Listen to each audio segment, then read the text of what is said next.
আসসালামু আলাইকুম।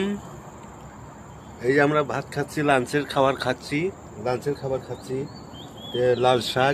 লাল শাক, আবার হলো ডাউল আছে, এই ডাউল, লাল শাক, ডাউল, লাঞ্চের খাবার। এটা হচ্ছে মাকান পেপার। বাংলাদেশের মানুষ হয়তো চিনবে না, কিন্তু মালয়েশিয়া প্রবাসী ভাইরা যারা আছে তারা হয়তো চিনবে। এরা মাখান পেপার তারা চিনবে, অবশ্যই চিনবে তারা। কিন্তু তারা এই এই পেপারেই ভাত খায়।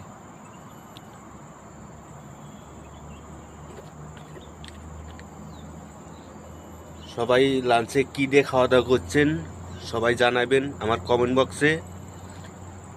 ভালো থাকবেন, সুস্থ থাকবেন, ধন্যবাদ।